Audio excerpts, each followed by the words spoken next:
Hey guys, this is Mike from ProLift Garage Doors in Birmingham, Alabama, and we're in the shop today to talk a little bit about garage door springs.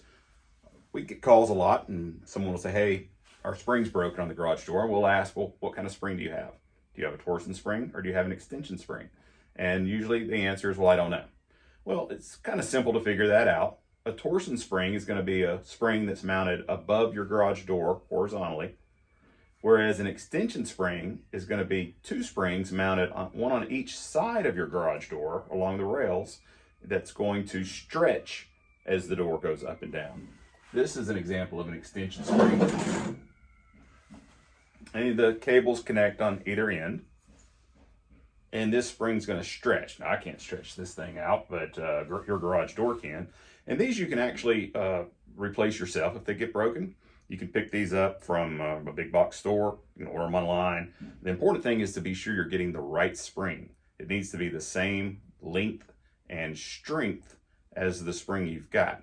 And they are a little bit complicated to kind of relace the cable, but keep in mind you've got one on the other side of the door and you can just look at that one as far as how to set that up. It's important if your home does not have a safety cable, that's a cable that runs through the center of this spring all the way to the other side and comes out, that you need to add one of those when you replace this spring, because that keeps this spring, if it ever breaks, from shooting around your garage, potentially hurting someone or damaging a vehicle. And if you don't want to replace this yourself, or you don't have safety cables and don't know how to add those, call a garage door professional and we'll gladly come out and help you with that.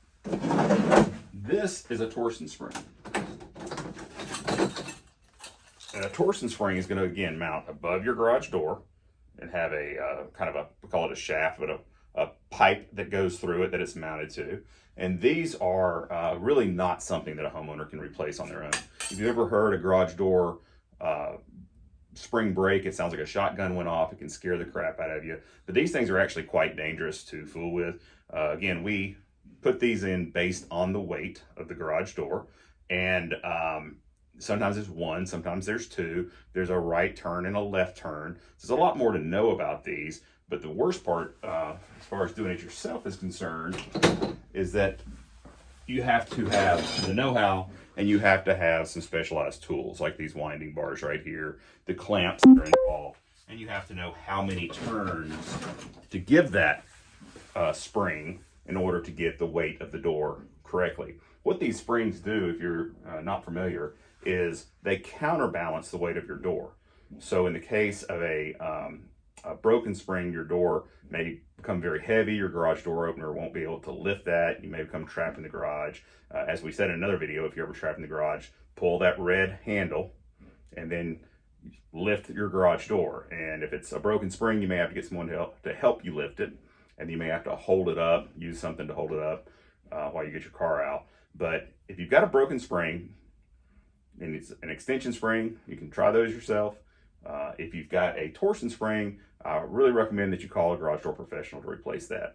Thank you for watching. This is Mike with ProLift Garage Doors in Birmingham, Alabama.